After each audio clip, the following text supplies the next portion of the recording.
Hə, deməli bir, evet. Hə, ay mənim gözümün işığı, nə tərsən, ay mənim göz bəbəyim. Salam aleyküm. Talip Bey, necəsiz? Qoşulduq Sağ ol, desək sağ ya. ol. Dəl Artıq efir, həmətənlər. Hə? efirlik Direkt artıq. efirdir. Bəli, direkt. Deməli, dəyərli həmətənlərim, burada yayımı bağlayıram, baba, burada canavar gəldi, bax, görürsün, bax, bu birisi Qabil Mediada canavar gəldi. Bax, burada çatımız gedir, hər şeyimiz bal kimi gedir. Gəlin Qabil Mediaya. Fırtına, fırtına, fırtına. Hər kəs sabah türməyə düşə bilər. Bu gecə düşə bilər. Və yaxud çox adamın yaxınları oradadır. Türmədə oturur, bəzən də yatır bəziləri. Və deyən həmvətənlərim, değerli soydaşlarım, türmə kişi yeridir. Azərbaycana aid deyil o sözlər. İndi biz onu söhbət eləyəcəyik. Artıq Qabil Bey, artıq qadınlarımız da var axı türmədə. Artıq qadınlarımız da var, o baxışdan deyirəm. Üstəlik də türmədə petxular lüks həyat yaşayır, Ata Abdullayev kimi. Kişilər də sındırılır orada, özdə bir sənətəri. Neyse, gəlin burada dəhşətli söhbət olacaq. Bu arada İlham Əliyev təzə türmə tikir. Özü də, vallah deyirəm ha, yalan demirəm ha. İlham Əliyev standartlara uyğun tikir türməni, Kürdaxanı tərəfdə. O özünə qismət olacaq, bax, o standartlara uyğun tikilirsə. Özünə tikirlər. Neyse, gəlin bura, gəlin Ərzamin Salayevi çox ləngitməyək, adam həbsdən çıxıbdı. Burada sağollaşıram, gəlin Qabil Mediaya, oldu. Burada adboy verək. Ərzamin Salayevi sual yağmuruna tutacağım, həqiqətən ha, həqiqətən. Amma Ərzamin Salayevdən xahiş edirəm ki, elə danışsın ki, xəta, bəla, ona tərəf gəlməsin. Mən zaten imkan da verməyəcəm danışmağa. Zaten əvvəl Rıza Səfərsoyda belə deyirdim və Rıza Səfərsoy qoşuldu ABA TV-yə. ABA TV-yə qoşuldu və Rıza Səfərsoyu tutturdular içəri. 70.000 qoşunum var, nə bilim nəyim var. İndi də baxıram, ABA TV-nin mən qoymuşam bütün hökumətdən əlaqələrini ortaya. ABA TV indi nə edir? Radikal adamları efirinə çağırır, radikal adamları. Efirə gətirir radikalları. Və yaxud özünün cırıqları var, orada cırıqları. Onu azad sözə zada göndərir bəzi yerə ki, yəni özünə müxalif donu geyindirir. Mən sənə don geyindirəcəm, ay Teymur. Darıxma, neyse. Ərzamin Salayev, xoş gördük sizi, gözəl qardaş. Xoş gördük. Qabil Bey, necəsiz? Sağ ol. Mən istəyirdim ki, siz tamaşaçılarınızın hamısını salamlayıram. Bütün tamaşaçılar. Nəsə efirə yaxşı çıxır, yoxsa necə bəy? Belə elə bir ki, yo. Bax, belə elə bir telefon fırlasan mənim kimi düşərsən. Fırlasan belə enli düşərdin qəşəng. Tam ekran verərdim də bəzi vaxtlar sizi. Fırlanana qoysa, fırlanana qoymadın, belə fırlanana qoy oxlara, silkələ belə yan üstə dur, belə yan üstə. Düşmədim bəy. O belə üstə. Olsa olsun, olmasa canın sağ olsun, problem yox. Olsa olsun, olmasa canın sağ olsun. Heç. Belə gəldi, nəsə alındıra bilmədim. Olanımız budur. Ha. Deyirəm, mən Ərzamin kimi... Bir dəqiqə düzəldirəm, bircə dəqiqə düzəldim. Bu balacalaşdırayım lap sizi, bircə dəqiqə. Düzəldirəm, fırlanana qoyuram, fırlanana. Uşaq kömək eləsin.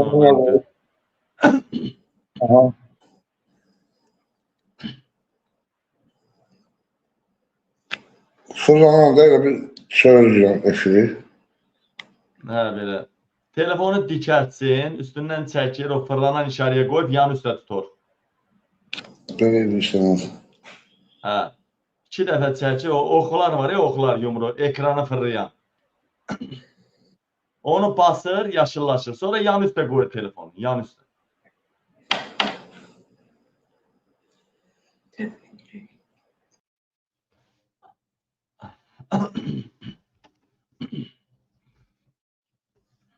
Alo. Salam. Nə tərsən? Yaxşısan, nətəsən? Ən böyük, tam sizdən danışayım. Həqiqi mi? Sən də mənə baxırsan mı? bir görürəm qabağıma çıxır TikTokda. Uşaqlar məni çox istəyirmi? Hə, məhəllədə hamı deyir Qabil yaxşı adam. Həqiqim valla. Bəli, İlhamı çox istəyirlər yoxsa məni? Sizi Hə, sağ ol. Öpürəm səni. Sağ ol qadın mənim. Allah canını sağ eləsin. Şükür ki, Gürcistandan bir yaxşı oğlana rast oldum. Var olsaq o. Balaca uşaq. Ay yox ki, olmadı. Yenə canın sağ olsun. Olmayıb deyəsən. Olsun, olanımız budur. Vəssalam. Getdik. Əzamin bəy. Birinci keçək. Mən işim, amma çox mövzunu bilirəm ki, uzadan döyüş sonsuzda. Əzamin, bir dostum var, Toşun onu oxşayırsan. Biləsuvarda, Qeys adında. Bir-birinizə elə bil, biri almaz yarı bölürüz. Onun da adını çəkib tərifləmişdim, aparıb incidiblər. Sonra eşitmişəm.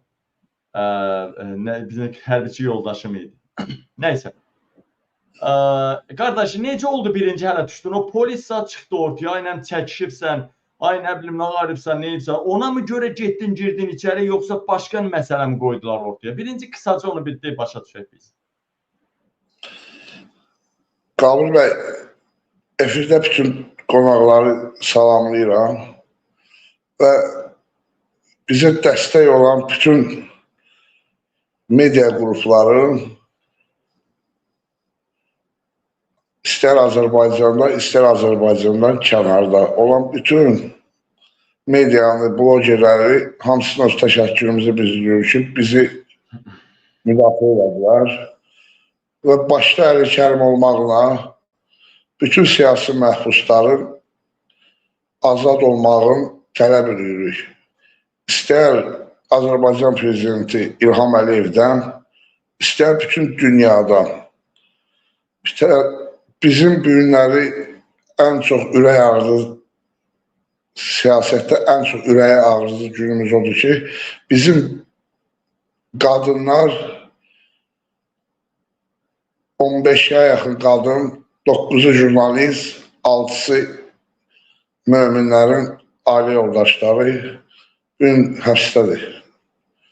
Hər birinin azad olmağını tələb edirik. Və keçək özümüzə, özümüzü boş veririk, problemdir, biz kişiyik. Ya bir ifadə işlətdim, kişi türməyə çıxdı. Elə o qadınlar da hamısı kişi xislətli qadınlardır. Aslan erkək kişi olmaz, atalarımın sözü var. Və hər kəsdən də dəstək olmağı, bütün xalqımızdan, millətimizdən siyasi məhbuslara dəstək olmağı xahiş edirik və tələb edirik. Bir Azərbaycan vətəndaşı kimi, bir insan kimi. Keçək sualımıza. Mən həbsim heç özüm də bilmirəm hansı formada oldu. Niyə görə elədilər? Yenə təşkilatçı olmasın. Bir başqa medialarda demişəm, deyirəm. Kimlər elə başa düşür ki, mənim həbsim sırf nə bilim İqbal Fəzar ağam alıbsın ki, rast aparmaq və yaxud başqa xeyr, əziz yoldaşlar, əziz dostlar. Mənim həbsim sırf Səryandan narkomaniyaya qarşı mübarizə apardığım üçün oldu. Çünki gözümüzün önündə çox ağır bir proseslər gedir. Gözümüz görə gənclər, balalarımız ağ ölümün qurbanına çevrilir. Biz də bir Azərbaycan vətəndaşı olaraq, Azərbaycan kişisi olaraq dəxli yoxdur məsuliyyətinlə, hansı məsuliyyət daşıyırsa, istəyirsən siyasi olacaq, istəyir siyasi olma. Biz ona suskun qalmadıq. Sırf mənim də həbsim, hər kəs bilsin. Narkomaniyaya qarşı apardığımız mübarizə oldu. Və aparmışıq, əgər ondan həbs ediblərsə, fərəh edirəm və yenə də lazım olsa mübarizə aparacam. Yenə də lazım olan insanları ifşa edəcəm. Heç kimdən qorxmuram, çəkinmirəm. Nə qorxmayacam, nə çəkinməyəcəm. Qorxacaq bir yerimizdə qalmayıb. Artıq hakimiyyətlə bizim aramızda bir şey qalıb, o da ölüm. buradan da deyirəm, ölümündən qorxan da nakişidir. Kişidir. İstəyirsən gəl öldürün. Əzamin bəy, deməli, Buyur. qadan alım. Mən bax, siz əvvəllər də efimizə qoşulmusunuz. O Qarabağda qazilər var ki, sınarıya düşən, mərmi düşən, travmalı insanlar necə belə tutula danışır, travmalı. Siz də elə danışırsınız. Türmədə çoxmu travmalıdınız? Sizi o qarnınız cırılması zad əvvəllərdən də sizi pis vəziyyətə salıb işgəncə vermişdilər. Çoxmu travma yaşatdılar sizə? İndi hal-hazırda səhhətiniz nə tərdir hələ bir? İstəmirəm səhhətimlə bağlıdır, yəni. Səhhətim çox pisdir. İnşallah heç açıqlama eləməm də ki, artıq səhhətimi kimsə elə bilər, başa düşər ki, nəyə görəsə, heç kəsən də... Bilsinlər ki, sabah sizin ürəyinizi, bax, ürək yarımcan, dəyərli vətən, ürək, hər yer yarımcan eləyiblər bu adamı. Sabah polislər yenə gələr, yenə nəsə eləyər. Bu kişinin başından bir tükəçki olsa, bunun birbaşa sifarişçisi, qatili İlham Əliyevdir. Adam şişib günə düşüb. Əzamin bəy, siz belə şişmişdiniz əvvəldən mi, yoxsa çıxa-çıqda mı oldu? Nə tər oldu şişdiniz? Mənim maniyələrim var, hamısı əlimdə faktlar var, sübutlar var. Məlumatı vəzirəm tutmuş. Ağciyərimə, mədəmə su yığılmaq, xarisirin, qaraciyərimin şişi, örtkisəm, böyrəyimdə daş, hamısında Səriyələr Mərkəzi Xəstəxanasının kağızı var. Bütün keçmişəm hamısından tibbi prosedurlardan. Yəni, istəsiz qabıl və inşallah atacam sizə, özünüz baxarsınız. Amma onlar boş şeylərdir. Hamısı boş şeylərdir. Heç şeylə çəkinəcəyimi, qorxacağımız şey yoxdur. Öləcək öləcək. Qurban olan xalqımıza, millətimizə. O ölən kişilər, Qarabağda 44 gündə ölən kişilərin nə evlatlarından, nə onların özündən əski dörük. Nə olacaqsa olsun, heç bir problem də yoxdur.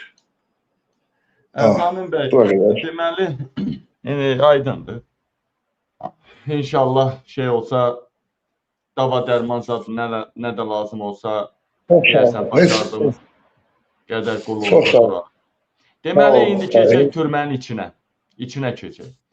Əzamin bəy, bu türmədən bizə çox sədalar gəlir, çatır. Ay, su pulundandır, ay, saatdan 2 nəfər bir yerdə yatır. Daha doğrusu 2 saatdan, 3 saatdan, 4 saatdan bir yataqlar dəyişir. Siz ay yemək pulundandır, nəm duz vurmurlar, nəm hamı elə yemək pişirlər ki, hamı geçsin o yeməkxanadan alsın. Ay, nə bilim, orada 2 dənə şey var, market, 2 dənə kioska olur, biri Paşa evlərə bağlı, biri nə bilim, penitensiya xidmətin reisinə bağlı. Sonra belə xəbərlər gəlir, ay, mən məsələn o günləri bir yaxın adamla danışdım. Deməli, adam deyir, kilisalar, tarakanlar basıb 17 sayılı müəssisəni. Sonra deyir, fikir ver, dəhşət deyir, ailə ilə görüş olur da, bilirsən, 150 manat. Bax, mən deyəndə ki, bunlar bu hökumət baş tutanlıq eləyir. Baxın, elə bilirsə, ərəbləri gətirib görüşdürürlər. Bax, deyərlər vətənə, bir qanunla normadır, norma. Məsələn, nə qədər müddətdən bir ailə 3 günlük bir yerdə qalır orada türmədə. Amma bunlar nə edirlər? Bax, yatmaq vaxtı cavan adamların gəlib qapısını döyür, orada bir yaramaz var 17-də. Deyir, mənə bir şirinlik ver, 5 manat. Bəs döysəm 150 manat verib gəlmişik, qalmışıq burada.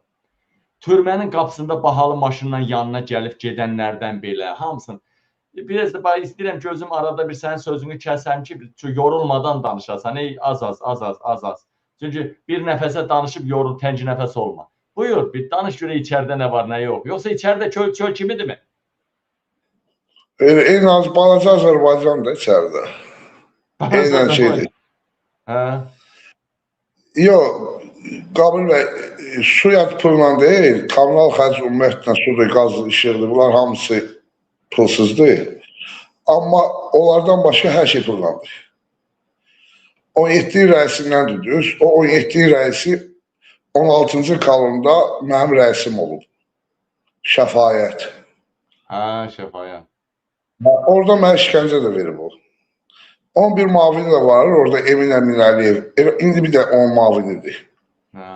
Şəfayət çox yaramaz bir adamdır. Adı Şəfayətdir. O vaxtı Allah ölənlərə rəhmət eləsin. Mənim bir bibim var idi. Onun da adı Şəfayət idi. Rəhmətə gedir. O görəndə bibim yadıma düşürdü. Deyirdim ki, ya Şəfayət. Mənim bibim, sənə adı deyəndə bibim yadıma düşür. Biraz da bibim oxşayırdı, balaca boydu, kök adamdı.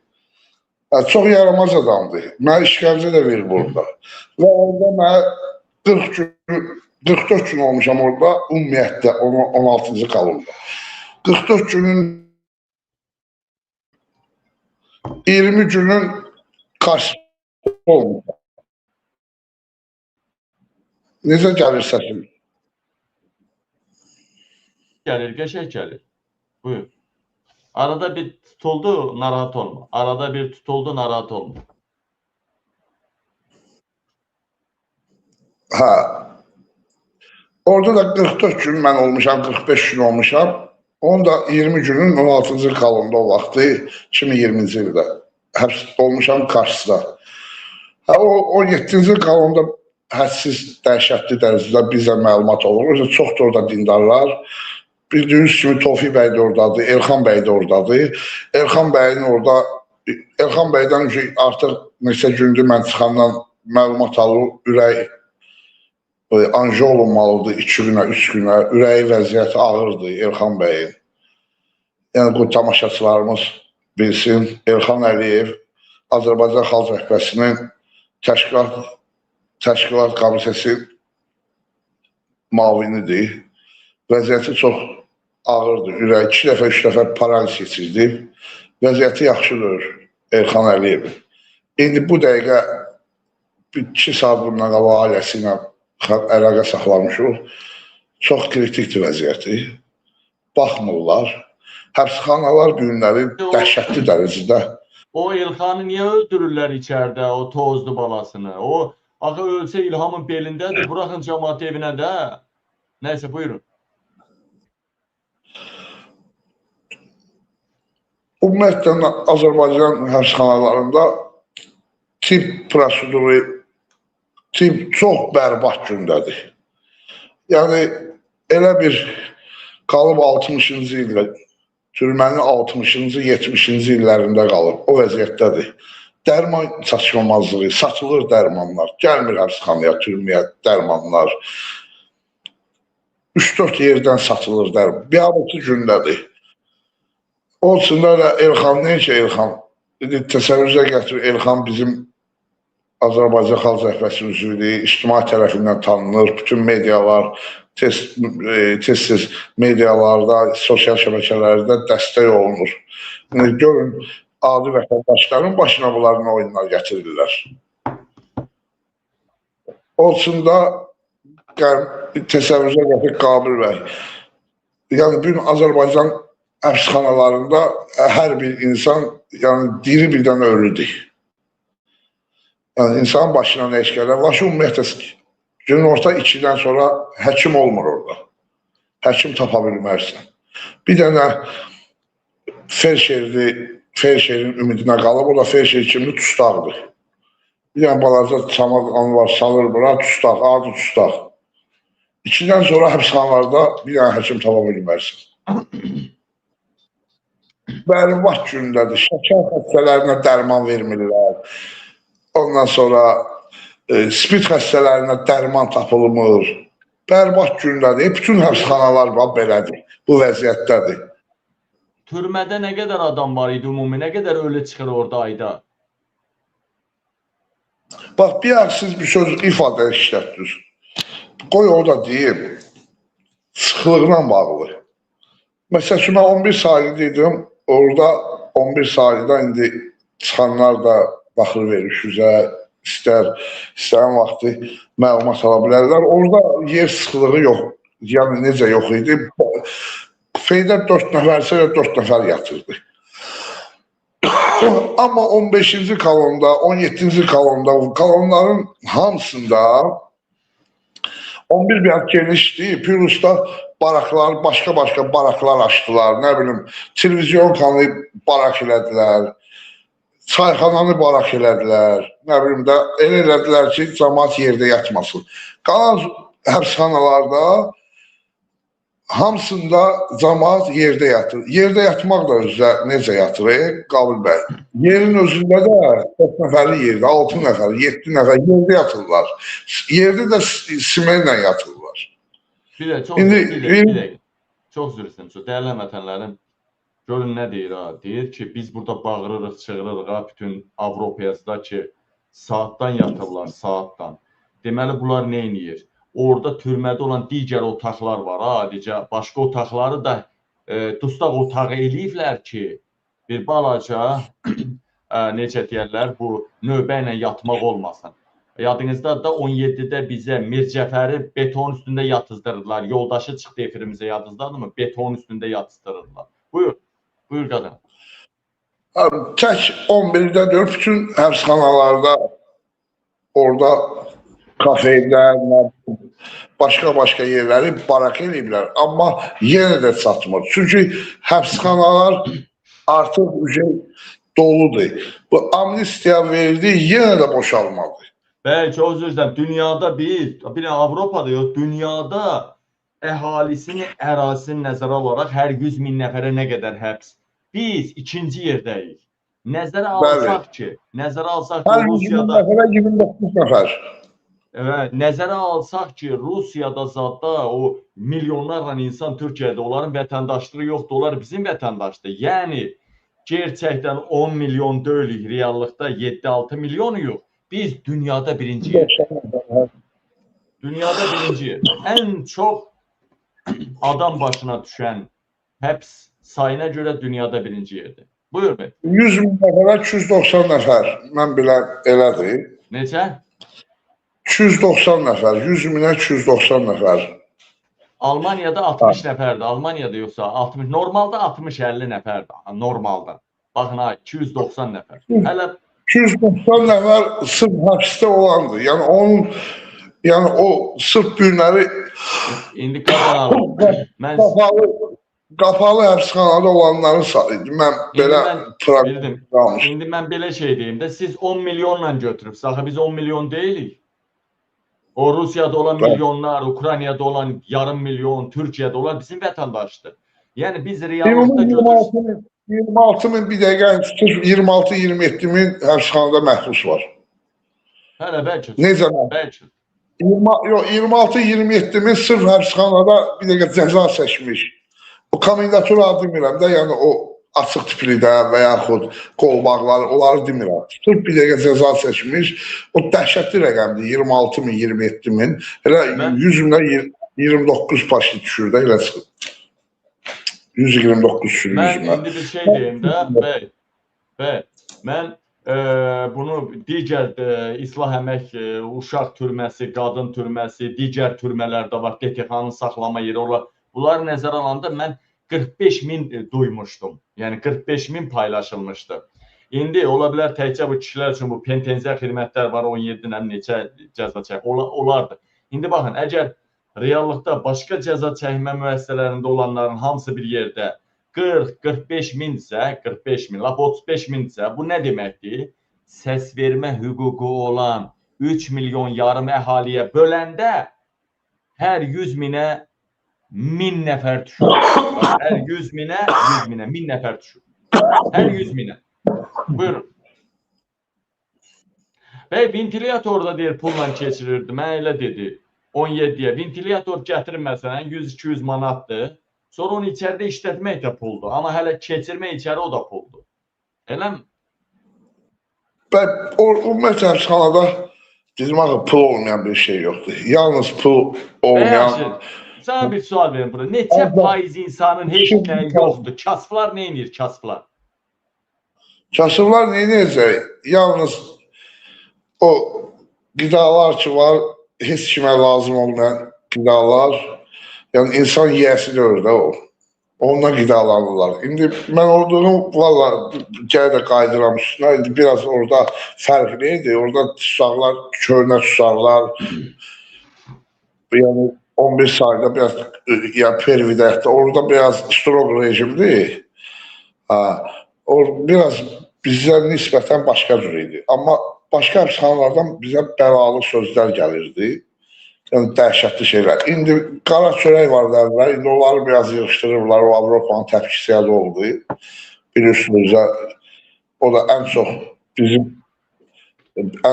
bizim siyasi məhbuslar o çörəyi işıqlandırdı. O çörəkdə dəyişiklik oldu. Qara çörəyi ağ çörək əvəzləyirlər. Yəni o insan nəzərdə tutulmur. Yalnız heyvana verilə bilərdi o. Bir şeyləri biz işıqlandırdıq, siyasi məhbuslar başqa yerlərə çatdırdıq. O biraz düzəldi. Ümumiyyətlə həbsxanalarda çox vəziyyət ağırdır. O tutaqlar sevindilər, o təzə nazir gələndə, Ədliyyə naziri Fərid Əhmədov, bizlər cavan kadırdı, çox yaxşı olacaq, nə olacaq? Vallahi o gələndən sonra vəbşi biabırçılıqdı. Vəbşi biabırçılıqdı. Yəni, gətirdi özünə, bilsən orada, mən qoy açıq deyim, qoy tamaşaçılar da bilsin, həbsxanada bir dəqiqə Ədliyyə Nazirinin penitensiar xidməti də ayrıdır, tibb baş idarəsi də ayrıdır. Heç biri bir-birinə tabiçilik edir, hamısı Ədliyyə Nazirinə tabi edir. Bəs o tibb baş idarəsi nə işə baxır ki, orada gün ortadan sonra bir dənə həkim olmur, o neçə min adamın içində? Ayşə, qabaq tibb, yəni həkimlər zonda, həbsxanada rəisin tabiçiliyindeydi. Rəisə pasilyonluydu. Onlar nə deyirdisə rəis, o çıxmırdı onun sözündən. İndi rəisə tabi deyil, ürəyi nə istəyir, işə gəlmir. Məsələn, 2 aylarla işə gəlmir. Mən 2 ay karşısında qaldım və soyuq suda çimdim, nə bilim, nə elədim, soyuqladım. Biraz şey oldum, özümə baxmadım. Vəziyyətim ağır, ən çox orada biraz 2 ay mən karşısında qaldım orada. Niyə görə? Çünki biz 120'ye yaxın məhbusun ərizəsini almışdım. Çölə çıxarmışdım bir hissəsi çıxarda bilmədim. Etiraz elədik orada məhbuslar, həkimə görə. Mən düşdüm Karserə. 2 ay qaldım orada Karserdə. Karserdən də çıxdım həbsxanaya. Bağışlayın evə. Oranın Karseri nətər olur? Bir də onu bizə başa sal görə. Neynirlər orada? Türmənin içində təsəvvürə gətirib biz türmədən danışırıq da, düzdür. İndi təsəvvürə türmənin içində türmə. Necə olmalıdır siz bilən? Balaca otaqdır, neynirlər, işgəncə verirlər, nə varlar? Bir də otaqda bir stoldur, bir krafat, ayaq yolu, rəssam, quruşqa, nemsə qutardı, qalmışsan orada da. Tək, balaca bir dar yerdə. Yox, 2 nəfərlik, 4 nəfərlik, 6 nəfərlik də. Elə bir şəraitsiz Kürəxanın kameraları kimi kameralardır, şəraitsiz. Yəni o şərait yoxdur. Nəmişlik varmı? Nəmişlik zad belə? Xeyr, yox idi bəy. Nəmişlik yox idi. Məndə olduğum yerdə. Nəmişlik yox idi. Yay idi də, o qədər də nəmişlik. Əksinə çox isti vaxtlar idi. Kimmək nətərdir? O birisi 17-dən xəbər gəldi ki, 17-də buz kimi su ilə elə topa doldurub tezə çıxardırlar. Yəni kimmək çətin? Mən indi 17-dən söhbət açılır, qoy deyim. Mən 17-də də olmuşam. Türmələr hamısında olmuşam. 16 dedim. 17-də də olmuşam. Bundan qabaq ki, həbsim 17-dən çıxmışam da. 2-ci korpus. 17-ci zonda 2-ci korpusda olmuşam. 17 ümumiyyətlə çox ağır bir rejimdir. Elə bir balaca bir dənə yerdir. Kiçik bir yerdə. Korpusda mən olan vaxtı bizim korpusda 350-400 nəfər, 500 nəfər adam olurdu. İndi 600-700 nəfər. Su da, şorsu da orada çinməyə. Şirin sudur. Kaçalka yerdən çıxmış şor sudur. Təsəvvürlər başını yursan, bir o şampunu tökürsən başına sabunlanmır. İçməyə suyu da çöldən gəlir, vururlar çənəyə deyəsən orada. O gəlir başqa bir dənə şey qoyublar, çən qoyublar, o çənə vurulur. Qalan su yer suyuydu, quyu suyuydu, içilmək suyu. Oradakı tapmaq mümkün, bilirsiniz ki, zülüm olur. Bilirsiniz, orada kanalizasyon sistemi dağılırdı, su basırdı hər tərəfi. Yəni, mən danışanda onda, mən olanda 1400 tutaq var idi, 1300, 1400. İndi orada 2000 tutaq var. Təsəvvürcə gətirsiniz. Bəy, bu çox ağır yerdir ora, çox ağır yerdir. Təəssüf olsun ki, dindarların da hamısı çoxusu oradadır. Tofiq bəy oradadır, Elxan bəy oradadır, siyasi məhbuslar. Dindarların hamısı oradadır. Oranın sayı çoxar. Ora ümumiyyətlə nəzərdə tutulub 400 nəfərlik. Sovet vaxtı ora ikinci kolonun promo olub, iş yeri olub. Sexlərdir. Həmin sexləri eləyiblər barak. Ora açılışın o vaxtı, lap siftələr orada, həbsxanada olanlar, bizim qəlmə zahid olub orada. O təzə o şeylər vaxtı, yığılan vaxtı. 500, 400, 500 nəfər adam olublar. Yəni, çox bərbad bir gündədir. Ora iftar oyun provizonu olub. İftar oyun, sahilciləşmə məsələsinin provizonu olub. Yəni, orada uzağı 300-400 nəfər adamdan ibarətdir. Orada doldurublar 1800-2000. Dəyərli həmvətənlərim, dəyərli soydaşlar. Səsi necə gəlir bəy? Belə arada bir internetin zəif tutulsa da arada bir, amma səs yaxşıdır. Deməli, dəyərli həmvətənlərim, baxın, 300 nəfəri, 350 nəfəri yer, 350 nəfər yerə 2000 nəfər doldururlar, 2000-ə qədər. Dostlar, indi görün necə dəhşətli vəziyyətdir. Xahiş eləyirəm, yayımımızı bəyənin, bəyənmə düyməsinə basın, çox xahiş eləyirəm. Əzamin bəy, ümumiyyətcə, nə qədər, biri var, vaxtlı ölüm var, adamdır da, yaşdaşdı, öldü, problem yoxdur. Bilirsən, əcəl apar. Bir də var, baxırsan ki, bu dərmansız öldü, bu dava dərman olmadı, yeməyi olmadı, baxımsızlıqdan öldü. Bax, türmələrdə baxımsızlıqdan ölən çoxdur. Ayda, məsələn, bir türmədən nə qədər adam meyit çıxır və yaxud deyək ki, bütün türmələrdən nə qədər meyit çıxır. Bu, yəni belə deyək, bu barədə məlumatınız varmı? Deməli, Qəlməz bəy, demək olar türmələrdə ölüm sayı az olur. Ölüm sayı olur tibb məntəqələrində də, tibb, yəni xəstəxanalarında.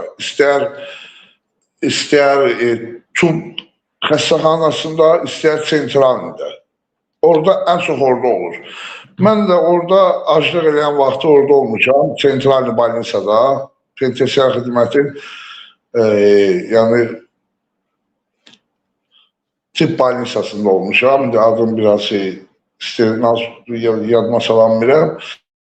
Orada vəziyyət hər gün 4-5 nəfər adam ölürdü. Xərçəng xəstəliyindən adam ölür, öləndən sonra ailəsinə verirlər. Ailələr gəlirdi ki, bir gün qalıb onun ömrünə, bir gün qalıb da ver aparım evdə ölsün, deyir, yox, ölür, buradan gəlib götürərsiniz, bıraxa bilmərik. Çoxlu dərəcədə insanların ölümü ilə şahid olmuşam mən orada. Dəfələrlə olmuşam orada. Çoxdur, ölü sayı hədsiz dərəcədə çoxdur. Xərçəng, spid, cavan yaşda eləmi? Vərəm balnisasında, biraz Vərəm dispanserində ora Avropa Şurası, istər UNICEF-in, istər Dünya Səhiyyə Təşkilatı ya da ora pul ayırır. Yiyirlər o pulu, nə qədər yiyisələr də biraz 5-3% tutaqsı qalır. Biraz orada, az qədər orada baxırlar o vərəm xəstələrinə. O da bir görürsən, özləri orada gətirib adamı döyüb vərəm eləyirlər. Ondan sonra baxırlar. Neyse sözüm ondadır, o bir dəfə inşallah işıqlandırar o barədə də. Amma tibb xəstəxanasında dəhşətli dərəcədə ölüm var. Yəni bu adamın məhkəmə məsələsində Ədliyyə Naziri ilə istəyir fərdə. Necə gəlir səsim? Arada bir cümlə kimi tutulur, düzəlir. Hə. Buyur, buyur. Həmişə tutulanda o kəlməni təzədən təkrar eləyərsən, onda yaxşı olur. Hiss eləyirsən sən tutulanda donan kimi olur. Elə bir ki, o kəlməni təkrar eləyərsən, qutardır. Hə, buyur. Ha. Bu nazirlə Fərid Əhmədovla Ali Məhkəmənin sədri İnam Kərimov bir qərar vermədilər. Bir insanlar üçün heç olmasa az qədər olsa, iynən ucu boyda olsa humanizmini göstərsinlər, geçsinlər İlham Əliyevdən rica xahiş eləsinlər, bir qərar qəbul eləsinlər, istər Milli Məclislərin, hardasa da deyildi, hardasa da bu insanlara, yazıq bu millətə, heç olmasa sağlığına qiymət qoymur, önlüyünə qiymət qoysun ki, bu insanlar o həbsxanada ölüb getməz. Meydanca ölüb gedir. Əvəz Zeynallı kimi bir adamı, Əvəz bəy kimi adamı. Bunlar ölümünə az qalmış bıraktılar. O da ki, dünya ictimaiyyəti istər Azərbaycan, istər Avropa işıqlandırdılar. Ondan sonra biraz bıraktılar, getdi evinə. Və yaxud bir dəqiqə Ələsgər Məmmədli içəridə vəziyyəti çox ağırdır. Qalxana vəziridir, nədir? Mənlə bir yerdə olub, orada Kürdə xanımdan mən apellyasiyaya getmişdim. Çoxdur, ağırdır vəziyyəti. Bunu bırakmırlar. Gündə 3 dənə üstünə həkim gəlirdi. Bu adam hər gün bu xəstəxanada mən olanda hər gün ambulans girirdi adam. Bəy, bu bir şey də deyim sizə. Bir şey eşitdim mən ki, türmədə, birisi də türmədə mən çox sevirlər, orada mənə türmədə olanların yaxınları xəbər göndərirlər. Bilmədim, yadımdan çıxdı o Ata Abdullayev hansı zonda yatırdı. Deyir ki, Ata Abdullayev... 17-ci zondaydı Ata Abdullayev. O da mı 17-də? 17-ci zondan çıxdı Ata Abdullayev. Deyir, onun... Tibb məntəqəsində qalırdı orada, Sansasda. Onun qara arvadı var, üzr istəyirəm, qara arvadı var, gəlirdi o türməyə, tez-tez gəlirdi və deyirəm, məsələn, burada çox biraz arvadınla türmədə qalırdı, tez-tez gəlirdi, yiyirdi deyir, cücə zad gətirirdi, soyutma zad. Türmədə olan o kasıb adamlar həmən günü səhəri ətrafda gəzirdi, görüm zibilliklərə azda yarımçıq kola, yarımçıq sümüksə də atıbdı. Orada gəzən kasıb insanlar olurdu. Ata Abdullayev kimdir? Bir qara dərli arvadı var, aralayacaq iki qarpız kimi qıpqırmızıdır. Bu oğraş, bu ata, yəni belə oğraşların orada yaşaması, o qeyrətli oğlanlar, kasıb oğlanlar, imkansız oğlanların da belə pis vəziyyətə qalması adama pis təsir edir. Belə şeylər çoxmu olur ki, orada məsələn pullu adamlar yaşayır, alçaq olsa da kayf eləyir, amma əsl kişilərə zülm eləyirlər. Var mı elə şeylər? Çox şeylər var, bəy, çox şeylər var. Danışılası çox şeylər var. Dəhşətli bir şeylər var orada. Yəni, hər bir həbsxanada elədi. Var, pulun varsa, ümumiyyətlə pulun varsa, sədə həbsxanada yaşayış var. Pulun yoxdursa ölməlisən. Ona görə deyirəm, da, bax, səni kimi oğlanlar orada zülm çəkir, hələ tanınmış adamsan. Səni kimi oğlanlar zülm, Ata Abdullayevin 2 günün biri arvadı yanında yatırsa, orada ayrıca bir domikdə, evdə, belə deyək də. Yəni, orada başqalar da var, məsələn, generallar var, Rövşən Əkbər orada türmədə yatmır ki. O, kayıt edirlər orada. Rövşən Əkbərov mənlə sentralda bir yerdə olub. 5.000 manat 5.000 manat ayda pulu verirdi. 5.000 manat. Orada bağ var, sentralda. Bağda qalırdı. İndi 7-ci orada sonra o Xəbərlər getdi lazım olan yerlərə çıxartdılar. Mən bilən 7-ci kolondadır. Orada indi bir dəqiqə sentralda həmin xəstə balnisada qalır Mahir Belasovarın icra başçısı. Elə gəzir orada, elə bilirlər ki, milli qəhrəmandır. Türmənin sahibi odur, ha? Türmənin sahibi. Bəli, əlbəttə. Çoxdur belə faktlar. Çoxdur, hədsiz dərəcədə çoxdur. Mən aclıq eləyəndə mənə aparıb kassa saxlayırdılar, tibb məntəqəsində olanda, balnisasında kassa saxlayırdılar məni, kassa otaq düzəldirdilər, mən aclıq eləyəndə. Rövşən Əkbərov, o Mahir nədir o, icra başçısı Belasovarın, nə bilim kimlər orada otaq, bağ var, bağ deyilən yer vardı. Ay 5.000-dən pul qalırdılar ora. Şeflər qalmırdılar, eləyirdilər. Qızlar gətirə Biabırçılıq. Qızlar da gətirə bilirlərim, qızlar türməyə. Bilsən, mən bir söz deyim, o vaxtlar olur. Bu, biraz əvvəlki vəziyyətə baxanda, qabaqlar olur. Həbsxanalara qızıqat gətirilmişlər, edilmişlər. O biraz həqiqətləri də deyir də. İndi yox, mən onunla rastlaşmamışam. Kimsə pulla qız gətirər. Amma deyir, bildim, aydın. Orada deyir, mağazinlərdə yaman bahadır şeylər, məsələn. Adi mallar çöldən çox bahadır. Üstəlik də bəzi hallarda stalovalar var, o elə dustaqların yeməyini, yağından zadından yemək pişirib, özlərinə də satırlar. Dönərxana var, məsələn, 17-də. Sigaretdir. Çölla, bəli, deməli, Qabul bəy, türmədə sigaretdir, məsəl üçün, adi sigaretdir, ya sudur, nədirsə, 80 qəpik 1 manat sigaretlərin, 80 qəpik 1 manat o kolaya, başqa suların hamısında çölla mağazadakı qiymətlə bahadır. Çox bahadır. Məsəl üçün, eləsə kafeylər var, yemək kafeyləri. O kafeylər nə edir? Rasxodsuz yeganə Azərbaycanda, dünyada yeganə obyektdir ki, nə bir dənə quru çaya pul verir, bir dənə qəndə pul verir. Gör nədir? Kartof devlətin, soğan devlətin, yağ devlətin, ət devlətin, su da devlətin, hər şey devlətin, restorandır da, obyektir. Hər şeydə sos pişirir 4 manata. Rasxodsuz bir, hamısında var bu şey.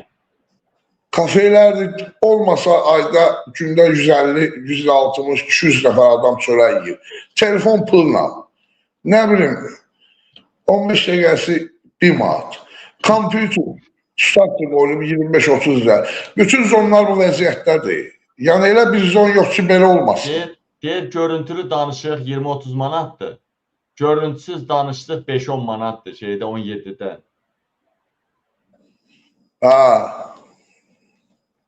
Orada var şey dərsə, 17-də. Deməli 17-də o dediğim bir ağları... 17-nin rəisini qoyun bura, sən danış, görüm onu tapa bilərim. O adam tutaq 5 manat borcu olur. Məsəl üçün, türmə rəisləri var, Yəni özünə biraz, mən məsəl üçün, nə qırğımız olsa o 11-in rəisi ilə, onda o xırdalıqlar yox idi də. Ustaqlara, orada sanitarlara sigaret alıb paylayırdı. Nə bilim, yanına gəlməyənlərə, xəstələrə, nə bilim, dərman alıb verirdi. Yəni bu şey də var. Yəni Allahın başımızın üstündə görürsə bizim deyək. Əzami, təcili xəbər gəldi. Çox istəyirəm, bunu çox xahiş edirəm, yadında şeylə, bunu efirə verim. Təcili xəbər gəldi, dəyərli həmvətənlərim. Qoy görək bu Aytən xanım nə deyir? Bircə dəqiqə, burada meyvənli də deyir, yandırırlar, nədir? Alo, Aytən xanım, buyurun, canlı yayındasınız. Salam, Əzamin bəy, salamlayıram. Allah həmişə azadlıqda eləsin. Allahın izni ilə həmişə azadlıqda olsun. Azadlığı daim olsun deyirəm. Tamaşaçılarımızı salamlayıram. Mən efinizə baxıram. Siz təsəvvür eləyin, ay millət. Deyir, ataların bir məsəli var. Deyir, el üçün ağlayan gözündən olar. Zaman zaman biz bunu qərəçiliyə saldıq bu atalar sözünü. Amma həqiqətən də xalq üçünə. Baxın, Elzamin bəy də xalq üçün ağlayanlardan biri getdi. Yəni onlardan biridir. Gözümüzün Təşəkkür qarşısında ederim. bu insan 3-4 il öncə türməyə düşməmişdən qabaq necə idi, indi necədir vəziyyəti? Gəlin bunları müzakirə edək. Türmə elə bir yerdir ki, yəni cəhənnəmdir də türmə. Cəhənnəmin müzakirəsi olurmu? Sual verirəm. Cəhənnəmin müzakirəsi olur. Bəziləri bilmir, anlamır bəziləri. İndi orada detalları danışılır ki, vəziyyət budur. Bilirsinizmi? Cəhənnəmin müzakirəsi olmur. Bir kəlmə demək lazımdır ki, türmə cəhənnəmdir. Yayda su yox, qışda istilik yox, yemək yox, bərbadçılıq. Təsəvvür eləyin ki, adam deyir ki, Elzamin bəy deyir ki, Azərbaycan, yəni kiçik Azərbaycandan böyük Azərbaycana transfer olmuşam. Siz təsəvvür eləyin. Yəni nə çölün içərdən, nə içərinin çöldən bir fərqi yoxdur. Amma gəlin biz burada Elzamin bəy Sən gərək onda deməzdin ki, azadlığın daimi olsun. Gərək deyərdin, ailənin içində olmağı münasibətinlə təbrik edirik. Yoxsa yazıq azad olmayıb ki. Mən də səhv dedim, səhvimi boynuma alıram. Bəli, ailənin içində olmağı, ailəsinə qovuşmağı münasibətilə təbrik edirik. Bəli, bu daha doğru səslənir. Təbii ki, biz gəlin Elzamin bəy və onun timsalında dustaqları müzakirə eləyək. Onların orada səhhəti var. Baxın ay millət, gözümüzün qabağında şəhid axtarırsınız, şəhid axtarırsınız. Canlı şəhiddir də. Baxın, Elzamin bəy canlı şəhiddir. Bu repressiyalarla dolu, hal-hazırda repressiyalar yaşayan bir Azərbaycanın canlı şəhidi də Elzamin bəy. Və bundan artıq neysə, mən vəziyyəti bilirəm də, bu adamın ürəyi xəstə, qaraciyəri xəstə. Siz təsəvvür edin, bütün həyatı orqanlar sıradan çıxıb təsəvvür edin. Bu insan bilmirsən də vəziyyət sabah necə olacaq deyə. Vəziyyəti bilirsiniz nədir? Dəhşətli vəziyyətdir. Siz təsəvvür eləyin ki, bu insan həbsxanaya niyə düşmüşdü? Azərbaycan balaları narkomaniyaya qurşanmasın deyə. Azərbaycanda narkotikin qadağan olunmasını təbliğ eləyirdi. Narkotik satanları ifşa eləyirdi. Rayon polislərinin, polis rəislərinin, küncdə bucaqda polis satan polisləri, rəisin köməkçilərini ifşa elədiyi üçün bu insan həbs olundu, şərləndi, həbs olundu. Başa düşürsünüz? Sizin balanız, bizim balamız narkomaniyaya qurşanmasın deyə, narkotika qurşanmasın deyə bu insan həbs oldu. Bu insanın mübarizəsi açıq-aşkar ortadadır. Bu insanın, bilirsiniz necədir vəziyyət? Bəli. İçəridə su yoxdur, çörək yoxdur, pulunla alırsan. Belə pulun olmayanda, acla qalanda məcbursan türmənin o zirzibil verdikləri yeməkdən acca yeyirsən ki, yaşayasan deyə. Amma çöldə sən heç onu verən də yoxdur axı.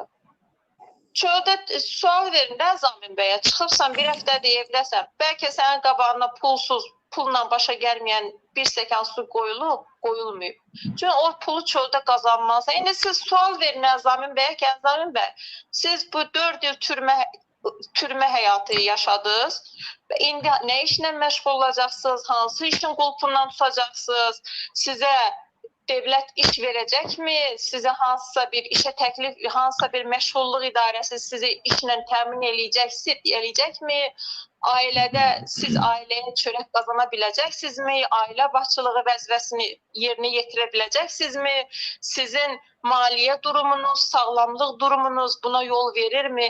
Adamı gözümüzün qabağında bitiriblər. Burada müzakirə olunması heç nə yoxdur.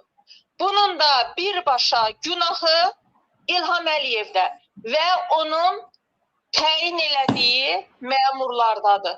Birbaşa günahı olardı İlham Əliyev və onun təyin eləyib də idarə eləyə bilmədiyi məmurlardadır. Adam kişi olaraq, adam Sən əgər ora İdayin deyil, İlhamın xəbəri, hər şeydən də xəbəri var. Çox gözəl də xəbəri var İlham Əliyevin, hər şeydən xəbəri var. Nətər, yəni sən ora məmur təyin edirsən, sənin oradan xəbəri yoxdur, ora necə idarə olunur? Necə yəni sən həbsxanaya rəis təyin edirsən, sən xəbərin yoxdur, həbsxana necə idarə olunur? Bilmirsən bunu. Siz çöldəki iş adamlarından danışırsınız. Mehriban Əliyeva, mən buradan sənə səslənirəm. Ay Mehriban Əliyeva, eşidirsiniz məni? Mən buradan sizə səslənirəm. Siz çöldəki iş adamları yolubsuz, bankrot eləyibsiniz. Çöldə iş adamı qalmayıb. Əsl pullu iş adamları türmədədir, biznes qruplar olar. Onların puluna pul yoxdur, söhbət yoxdur. Çöldəki iş adamlarından da varlıdırlar türmədə biznes quranlar. Rəislər, rəis mavinlər, o nazorlardır, nədir bunlardır. Təsəvvür eləyin, dəqiqəsi 5 manatdan, 10 manatdan telefon, su, hər şey biznes. Siz təsəvvür edirsiniz Mehriban Əliyeva. Pul türmədəki məmurlardadır. Pul türməyə təyin elədiyiniz məmurlardadır və mən bildiyim qədərilə oradan Mehriban Əliyevaya heç nə çatmır. Belə qabil, Əzamin bəy, iş verərlik kimi də çıxmasın. Mən Mehriban Əliyevaya bunları deməkdə özümə borc bildim. Qoy biraz da onlarla məşğul olsun. Qoy o içəridə o iş adamları ki var. İndiyə kimi qorxa-qorxa girdilər. İndi Mehriban Əliyevaya da haqq hesab verəcəklərsə, tam açıq şəkildə cəmaatın orqanlarını satacaqlar türmədə. Dəlinin yadına daş salırsan, dəlinin yadına daş. Yox, qoy satsın, neçə nəfər orqanı satacaq? Nə qədər insan orqanı? Bütün Azərbaycan tıxışdıracaq ora. Nə qədər insanlar həbsə? Görürsünüz, bax bu psixiatriya məsələsini hava yerə salmadılar ortaya. Bu çox dərin məsələdir. Prosta bunların üstündən çox belə az danışılır, belə üstündən ötürülür. Bütün həbsxanalar doludur. Siz özünüz deyirsiniz ki, çıxışlarınızda Əzamin bəy deyir ki, otaqlarda yer yoxdur. Hələ bu Avropa Komissiyası müzakirəyə çıxarılandan sonra bu məsələni başqa yerlərdə biraz seyrəlmələr oldu. Biraz seyrəltməyə çalışdılar insanları, otaqlara böldülər. Siz təsəvvür eləyin ki, 5 ailədən biri övladı həbsdədir. 5 ailədən birinin övladı həbsdədir. Siz təsəvvür eləyin. Həbsdə təsəvvürün 100 minlərlə, bəlkə də milyonla insan var həbsdə. Bu boyda xalqı tutub Kürdaxanıya, o birisinə, bu birisinə yerləşdirə bilməzlər. Yəni girib çıxanlar zadı nəzərə alaraq deyir də Aytən xanım ki, yəni adam keçib o. Hamısını, bəli. Ölkənin yarısı türmədən çıxıb. Yarısı türməni görüb ölkəni. Bəli. Çünki yarısı cəhənnəmi görüb qayıdıb. Ölkənin yarısı cəhənnəmi görüb qayıdıb. Bunlar, mən vallahi Əzamin bəyə baxıram, Allah'ın olsun ürəyim ağrır mən. Bu insan canlı şəhiddir. Siz təsəvvürün, içəridə Talib Bağırzadə var, Niyaməddin var, Elxan var, Elxan Əliyev var, Tovuzlu balası. Digər siyasi məhbuslarımız var, addan çəkmə. Digər siyasi məhbus qızlarımız var, jurnalist qızlarımız var. Siz təsəvvürün, Azərbaycan xalqı təsəvvür edirsiniz, sizin içəridə necə canavarlarınız çürüyür. Siz onlara nə qədər dəstək olursunuz? Əzamin bəy çıxıb həbsdən, bəlkə biri telefonunu yığıb, ya hansısa bir vasitə ilə, bəlkə də bir, mən Səlyan rayonuna səsləm, hələ digər rayonları mən kənara qoyuram, uzaqdır o rayonlar. Mən Səlyan rayonuna səslənirəm, Səlyanlılar, əziz Səlyanlılar. Bu Əzamin bəy sizin övladlarınız narkoman olmasın deyə Səlyan polisini hədəf almışdı. Onu tənqid elirdi, narkomaniyaya qarşı mübarizə aparırdı. Səlyanlıların balaları narkoman olmasınlar deyə.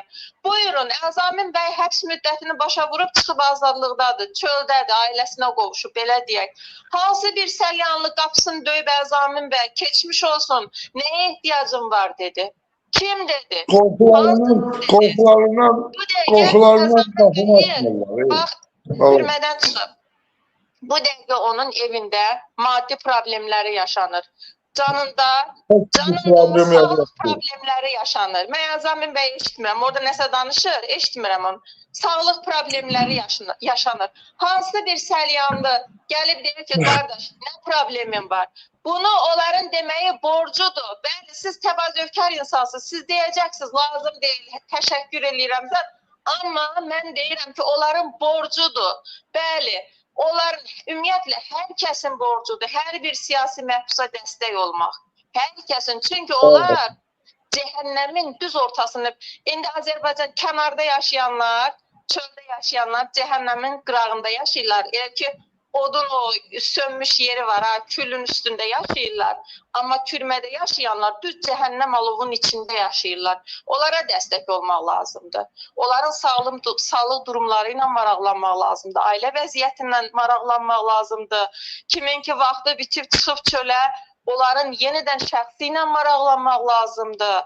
Bunları danışmaq lazım. Biz içəridəkilərin hər şey demək olar ki, hər şeyi bilirik. Alçaqlıqları da bilirik, şərəfsizliklərini də bilirik. Susuz qalırlar, ac qalırlar, işgəncə, ağır işgəncələr görürlər. Siz hər şey... Bu arada mən istəmirəm. Bir cavan oğlan danışdı. Bu gün videosunu mən onu köçürmək istədim. Bura köçürə bilmədim, baxaq. Birbaşa siyasi məhbusların xanımlarını polislər incidir çöldə. Çağırırlar, sındırırlar, pis yola çəkmək üçün bütün hər şey eləyirlər polislər. Mən bu gün danışdım. Mən bir söz deyim, qalırlar. Ümumiyyətcə məhbusları, ümumiyyətcə məhbus, amma siyasi məhbuslar. Ümumiyyətcə məhbusları var, o qırmızı bağışlı bilər, qalırlar. Yəni o qırmızı xəttə var. Yəni qırmızı xəttə var. Bir dəqiqə o videonu gözlə, mən o videonu göstərim indi, gözlə. Gözlə, o videonu, bu oğlan. Onda ölüm itirmə gələ, biz kimlərsə şeydir, valla. Bir dənə qulaq asın, burada gör, düzdür, verəməyəcəm efirə, amma belə verəcəm.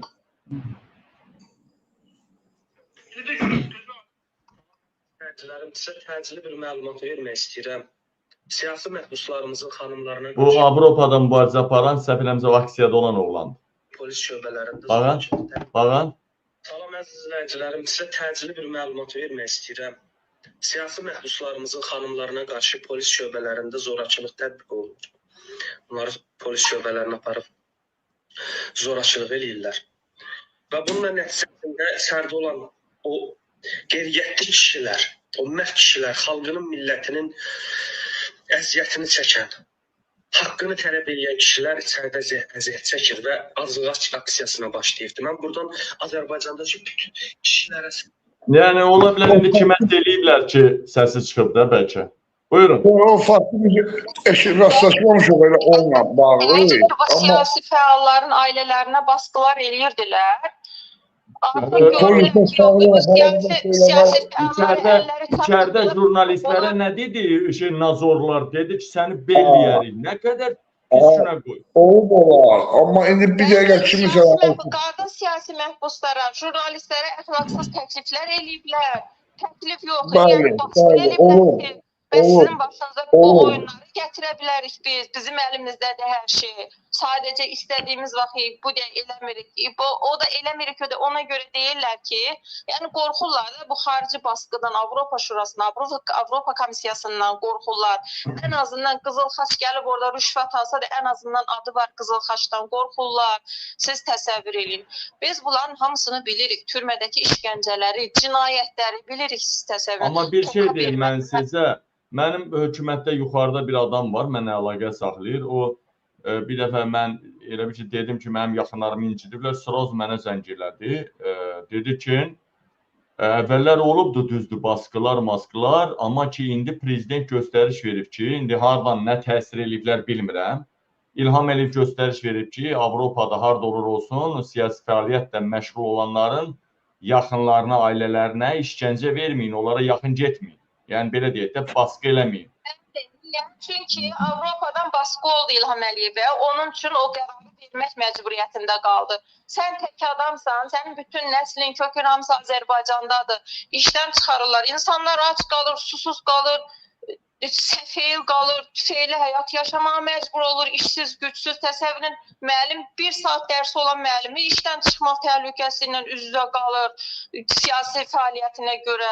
Yəni, buna görə indi burada tək İlham Əliyev deyil, burada, məsələn, tutaq ki, hansısa bir nazirin damarına basırlar ki, məsələn, bir məsələn mən ya başqası hansısa nazirdən video çəkir də, güc generalı, güc nazirindən sıra zəng edir, Qazaq da, davay onun bir qohumlarını bas içəri, bir ağıllandır onu.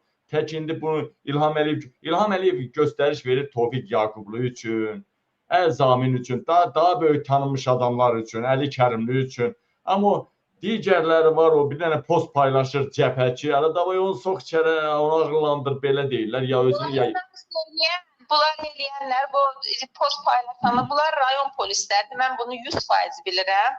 Rayon polis rəislərdir bunlar eləyənlər, onların ailələrinə baskı eləyən və yuxarıda məlumat verirlər ki, bax, filankəs siyasətlə məşğul olurdu, onu götürdüm, bu qədər də aldım, bu qədər də bastım içəri, ağıllandırdım. Özü üçün vəs qazanır. Başa düşürsünüzmü? Belə də ki, yerə soxum İlham Əliyevin boyunu. Mən İlham Əliyevin yerində prezident olsaydım, mən oturub bax bu xaricdə danışanları dinləyib, onların dediklərini əməl eləyərdim. Vilayət Eyvazovu vurmurlarmı xaricdəkilər? Çıxarardım, rədd eləyərdim Vilayət Eyvazovu.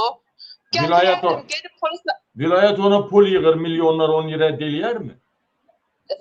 Bircə dəqiqədə pul yığıb, indiyə kimi nə yığıb? Başa düşdük də və indən sonra eləyərdi də. Yəni onda o ağıl düşüncə yoxdur. Mən olsaydım deyirəm də. Bilirsinizmi? Tənqid, insan tənqidə açıq olmalıdır. Əgər inkişaf eləmək istəyirsənsə, tənqidi qəbul eləməlisən. Səni tənqid edirlərsə, demək ki, səndə nəsə çatışmayan xüsusiyyətlər var. Onu düzəltməlisən. Tənqid bunun üçündür. Və bunlar tənqiddən baş çıxarmırlar. Bunlar tənqidi təhqir kimi anlayırlar. Bu tənqid olmayan yerdə də inkişaf yoxdur, tərəqqi yoxdur. Tənqid olan yerdə inkişaf da var, tərəqqi də. Görürsünüz, Avropa göz parlamentdə bir-birini tənqid edirlər. Dururlar, deyirlər, sən bunu səhv elədin, səhv elədin, səhv. Görürsünüz, necə inkişaf edirlər. Bir sistemdir, qruplar özləri üçün içəridə didişirlər, barışırlar, siyasət aparırlar. Xalqa heç bir təsir olmur. Qulağınızın dibində Ermənistan çiçəklənir, ay millət. Qulağınızın dibində Ermənistan çiçəklənir. Ermənistan Ayzavod, Kayzavodu tikir, yapay zeka zavodu tikir, açılışa verdi. Eşşək zavodu tikir. Azərbaycan nə tikir? Azərbaycan deyir ki, İlham Əliyev fikirləşir ki, 5 gün hakimiyyətdə qalmaq üçün hansı qonşu ilə döyüşə girib? İranla mı, nə bilim, parayla, özü hara fırlatdım ki, mən 5 gün hakimiyyətdə qalım. İlham Əliyev nə fikirləşir? Gözlə, Zamin bəy danışır. Gözlə, dedi. Deməli, Ermənistanda bəli, o tikilən qulumun 5 milyard qiyməti var. 5 milyard qiyməti var. Hadi. 5 milyard bütçəsi var, 5 milyard. Deməli, dün orada açılış olur, Qazaxıstandan. İlham Əliyev dedi ki, biz Orta Asiyaya inteqrasiya oluruq, türkçülük. Qazaxıstandan gəlir ora mütəxəssis, həm də Rabitə Naziri mavini. Gəlir Ermənistandan açılışda təcrübə toplamaq üçün. Ki, süni intellekti öz ölkəmdə yenidən biz də buradan nəsə təcrübə götürək. 5 milyardda bütçəsi var. Azərbaycanda isə 3 milyon bütçəsi var süni intellekti. 5 milyard Ermənistanda, 3 milyon Azərbaycanda. İkiniz də dayanın, xahiş edirəm. Bizim prezidenti gözüm çıxdıya salmayın. Ala bax. O da bunu deyirsiniz də, göstərim sizə. Ala, bax. Sürətləndirilmiş hesablama texnologiyası Ermənistanda regionun ən böyük süni intellekt fabriki açılıb. Ermənistanın Hrazdan şəhərində Firebird şirkəti MDB məkanının ən böyük süni intellekt fabrikini açıb. Fabrik, Nvidia'nın sürətləndirilmiş hesablama texnologiyaları və Dell Technologies'in yüksək performanslı süni intellekt infrastrukturu əsasında qurulub. Açılış mərasimində Ermənistanın baş naziri Nikol Paşinyan, Qazaxıstanın baş naziri niyə deyir, ala bizim İlham Əliyev gör nə açır, camışçılıq firması, ala bax, eşşək gətirdi, ala bax, ala. Azərbaycan 16 min manata 6 baş eşşək aldı. Ötən ilin yanvar-oktyabr aylarında Azərbaycana 6 baş eşşək idxal edilib. Bu barədə Dövlət Statistika Komitəsi məlumat yayıb.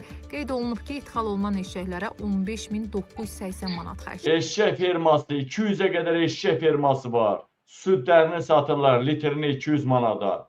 Siz də deyirsiniz, bizim prezident heç bir iş görmür. Görmədin, Gədəbəydə kanalizasiya açılış elədi. 200 ildir cəmaat tualetə çölə gedirdi. Görmədiniz ki, bağça açılış elədi.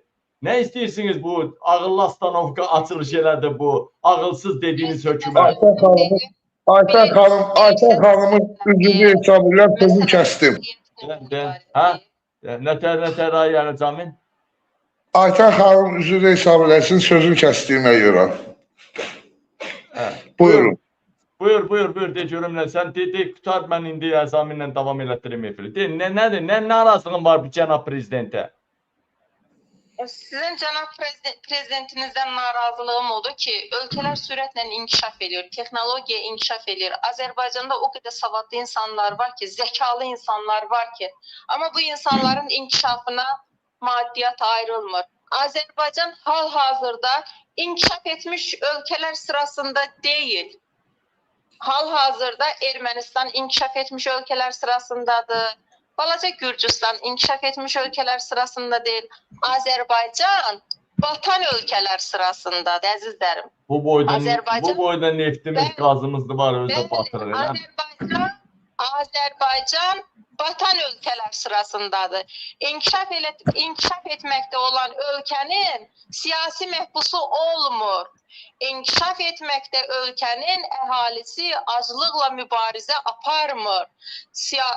İnkişaf etməkdə olan ölkənin orduları başqa ölkə ilə müharibəyə, danışılmış müharibələrə salınmır. İnkişaf etməkdə olan ölkənin qız gəlinləri əxlaqsızlığa sürüklənmir. İnkişaf etməkdə olan ölkənin təbii sərvətləri satılıb offshorlarda şəxsi büdcələrinə yığılmır. Biz inkişaf etməkdə olan ölkə deyilik. Biz batmaq üzrə olan ölkəyik və yaxud batmış ölkəyik. Bizim gəmimiz çoxdan batır. Biz bataqlığın dibindəyik. Allah bax, bir şey göstərəcəm. Buna bilirsiniz nədir? Buna indi kim danışır, deyir, ay filan kəs danışdı, mediaya çıxdı, nədir? Mediaya çıxan, danışan əxlaqsızlıq eləmir, pozğunluq eləmir, gözümüzlə gördüyümüz haqsızlıqları işıqlandırırıq. Nə bilim, şərlənmiş siyasi məhbusların haqlarını müdafiə eləməyə çalışırıq, onların səsləri olmağa çalışırıq, onların səslərini türmədə yatan siyasi məhbus və yaxud siyasi məhbus olmayan, günahsız yatan, aliment verə bilməyib türmədə yatan insanların səslərini biz dünyaya çatdırmağa çalışan insanlarıq. Ay millət, baxın, biz bir gəmidə yol gedirdik, nə baxılarsa. İndi o gəmə batır, hər kəs boğulub. Demək olar ki, biz ölmüş və batmış bir ölkənin nümayəndələriyik. Biz ölü xalqıq, ölmüşük, özümüzdən xəbərimiz yoxdur. Vəssalam, buyurun siz davam edin. Mən deyəcək də, nə bilmək, adam dedikcə də içi qan ağlayır. Çox şey də demək istəmirəm ki, Azami bəy türmədən təzə çıxıb. Sən cana sərt danışma, sərt danışma. İnananlar, bismillah da nefir aparıram bu saat. Bismillah da aparıram. Sağ ol. Yazıq da təzə çıxıb. Mən Səryan cəmaatına səslənirəm. Əziz Səryanlılar, qardaşınızı yoluxun, gedin qapısını döyün, hal-əhvalını soruşun, vəziyyəti ilə maraqlanın, nəyə ehtiyacı var, soruşun. O sizin üçün mübarizə aparırdı. Yenə də aparacaq. O əsl canavardır. O bugün Qabilin yanında durubsa, bax görün, düz sağ yanında durub Qabilin. Demək ki, o satılmayıb, sınmayıb, verbovka olunmayıb. Necə Əzamin kimi girmişdisə içəri, Əzamin kimi də çıxıb. O sizin Əzaminizdə. Ona sahib çıxın, əziz Səlyanlar. Ellərikcə də Əzamin bəyi, Qabil bəyi tanıyanlar, hamınız Əzamin bəyə sahib çıxın. Sağ olun. Sağ ol. Çox sağ olun, Ayten xanım. Heç nə, bismillah da nəysə. Ay qadan alim, bu xanıma da baxaq, bax bu. Yaşının bu vaxtında Qarabağ Mən xalqımın qadınlarına, kişilərinə, oğullara səslənirəm. Nəyə görə siz Tofiq Yaqubludan ötürü bu günlərin mitinqlər eləmirsiniz? Nəyə görə 10-10, 20-20 toplaşa bilmirsiniz? Nəyə görə Tofiq Yaqublu bu yaşının bu vaxtında Qarabağda canını verən bir insan nəyə görə bu günlərim zindanda sizdən ötürü yatmalıdır? Hə? Burada bizim hamımızın günahımız var. Biz məgər siz evinizdə oturanda özünüzü günahkar sanmırsınızmı ki, belə bir insanlar bizdən ötürü bu günlərim zülm əsarət altındadır. Orada türmədə istilik necədir? Baxsı, pusat, kondisioner, nə bilim, nəsə varmı sərinləşdirici bir? Qapın zadı açılan, camaat istidə nə edir? İndi qışda istiliyi var. Komple istemidir. Şimdi ben olduğum həbsxanada bir dəqiqə, 11 saylı çıxdığım həbsxanada kondisioner sistemi yoxdur. Bir dəqiqə əziyyət çəkir məhbuslar. Bu gün mənə yenə oradan zəng gəlmişdi ki, ölürük burada. Yəni dəhşətdir də, o qədər adam çoxdur ki, səhərə qədər yatmırlar, ayaq yolunun qarşısında növbə dayanır ki, girsinlər, ayaq yolda başlarına su töküb çıxsınlar. Çox bərbad bir gündədir. Orada var bir saylıda, ondan sonra 16'da mən özüm olanda görmüşəm. Kondisioner var. Amma 11 saylıda çox zonlar var ki, istidən bir dəqiqə məhbuslar əziyyət çəkir, yoxdur. Yatmırlar. Bir saat yatdım. Mən özüm 2 ay yaxın qaldım, 2-3 ay qaldım da barak şəraitində. Əvvəl mən tibb məntəqəsində qalmışam da, bütün soruqlarımın əksər vaxtın tibb məntəqəsində qalmışam. Bu son vaxtlar məni tibb məntəqəsindən də qovuladılar, çıxartdılar ki, Avropada İlham Əliyev möhtəmər o Amerika səyahətindən sonra bizim başımıza ki, nə oyunlar gəldi. Sən tibb məntəqəsindən Elxan bəyi, məni, indi Elxan ürək əməliyyatı olmalıdır. Bir gün anjo eləməliydilər, işitdiyimizə görə, elə xəbər yoxdur. Ürək əməliyyatı getməlidir. Çox ağır bir vəziyyəti. 2 dəfə paraliz keçirdim. Bir dəfə Səryanda elə, baba, mən evimdən gedəndə yolda paraliz keçirdim, yay vaxtı idi. Bakıda son tutulmamışdan 2 ay qabaq paraliz keçirdim. İndi də ürəyindən anjo olmalıdır. Evladı xəstədir. Çox ağır bir vəziyyətdədir. Bıraxmırlar o geçsin evinə. Özü ziyalı adamdır, ali təhsilli adamdır. Bir abırsılıqdır da. Barakda yaşlı adamlar istidən paraliz vurur. Təsəvvürə gətirirsiniz Qabul bəy.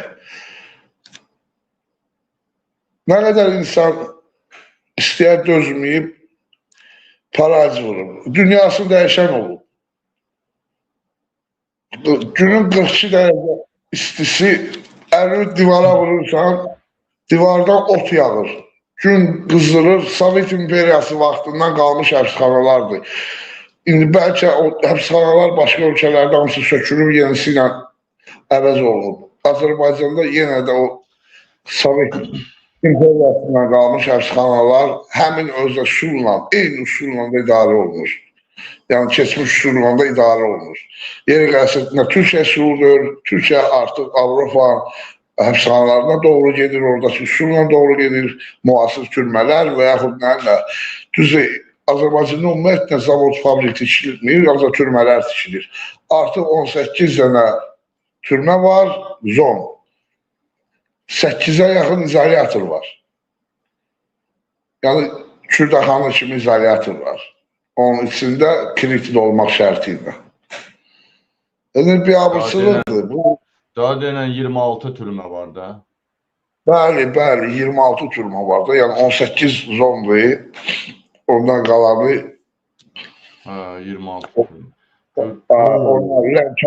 Lənkəranda açıldı, Şəkidə açıldı, Gəncədə açıldı, Unbaşı açıldı.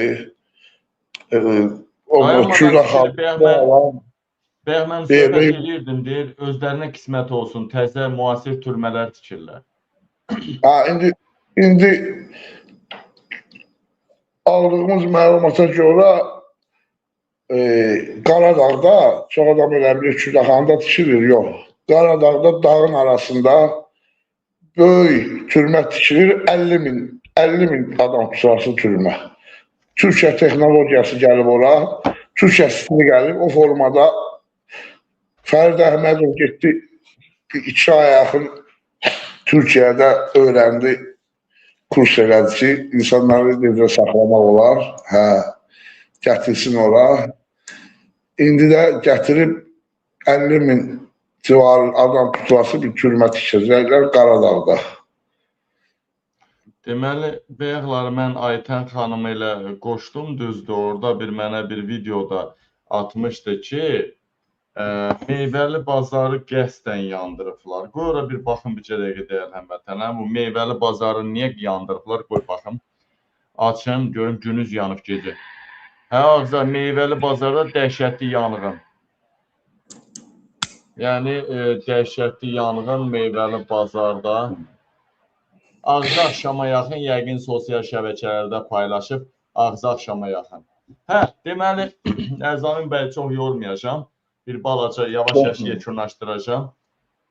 Çox sağ olun, çox sağ olun. Ərzamin bəy, indiyə ki, ümumiyyətcə, siz bir rayonda cəbhənin sədrisiniz, tanınmış adamsınız. Cəbhəçilərdən başqa kimlərsə yanınıza gəldimi, məsələn, bir sumka gətirdimi, bir problem, dərman, dava və yaxud türmədən çıxandan sonra kimsə qapınıza döyüb ki, nə var, nə yox. Bayaq Aytən xanım danışdı, nəsə demək istədiniz, amma o sizi eşitmir, siz onu eşitmirsiniz. Onu eşitirsə, o sizi eşitmir. Buyurun, qapınıza döyən oldu mu? Valla, qapımı yalnız cəhbəçilər, dostlarım, biraz, ümumiyyətlə qohum gəlməyib, qohumlar üz döndərib bizdə, qorxurlar qohumlar. Elə bir qohumlarımın içərisində hətta Kərbəlayı həcilər yadlar da var, onlar belə qorxurlar.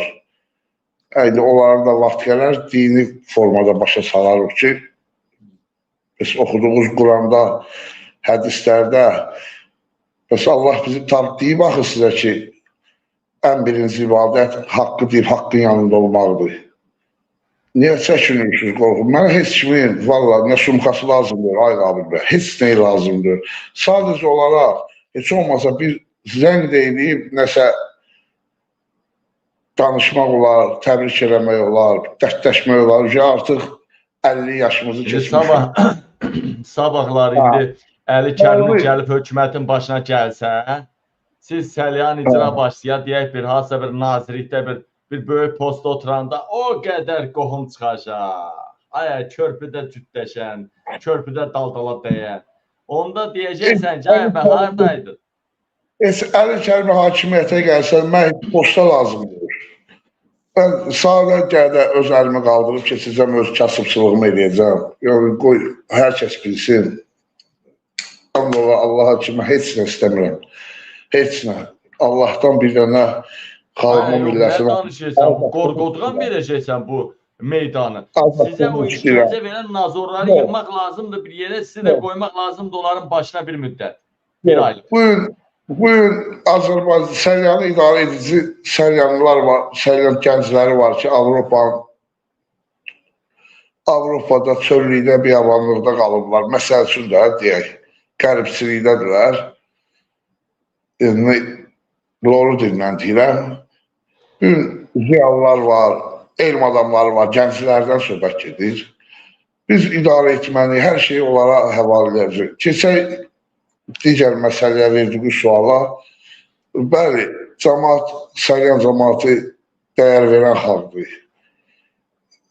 Səryan cəmaatı qədim rayondur Səryan. Bütün hər kəs bir-birinin tarixi bilir, keçmişini bilir. Səryan cəmaatı bir-birinə çox yaxındırlar. Sadəcə olaraq mən heç kəsi qınamıram. Mənim evim nəzarətdədir, qapım nəzarətdədir. Qapımı açan həmi insan tərəfindən nəzarətdədir, həmi başqa formada nəzarətdədir. Adam olur ki, telefonla zəng edir ki, səni görmək istəyir, uzaqlamaq istəyir. Mənim uşaqlıq dostum, sinif yoldaşı, əskəri yoldaşı. Evdən aralan, hər gündə qonaq var evdə, gəlir, gedən var, obursu, indi 3 nəfər, 2 nəfər, 5 nəfər. Onlar çıxa bilmirəm, aralarını da bilmirəm. Evimə onlar gələ də bilmirlər. Hələ bir yerdə işləyir. Gələn də aparırlar şöbəyə, polisə. Salam verib 1 saat söhbət edən də aparırlar polis sahə rəisi və yaxud əməliyyatçı. Sən deyir, əzaminlə nədir problemin, nə olur? Başa düşürsən? Biraz belə getsə, birazdan salamın özü verməyə qorxacaqlar. Ondan qalmış gəlmiş söhbət eləməyə. O heç kəsi qınamıram. Nə də ki, kim qorxaq döyürsə, qapım açıqdır, gəlsin bir sıxan çayım içsin. Mən də kişiyəm də, məndən artıq kişi döyürsən, ya əsli kişi döyürsən ki, səni də Allah Taala kişi yaradır, mənə də. Neydən qorxsan, gəl otur bir sıxan çayımı iç, get. Səni çağıracaq polis, laf nəzər müəllim çağıracaq rəis. Deyirəm ki, mən getmişəm çayın içməyə kişiyim. O 5 gündən sonra necə Cəbrayıl Vəliyev getdi polis rəisi. Misal nəzər müəllim, siz də gedəcəksiniz, o da gedəcək. Amma mən istəyən adamlar, mən yaxın adamlar, siz daima burada susaq. Çəkinmir, neydən çəkinmir, neydən qorxursunuz? Gəlin, oturun bir sıqan çayımı üçün, dərdləşək, xəstəyəm, gündən sistem qoşulur hər gün evdə.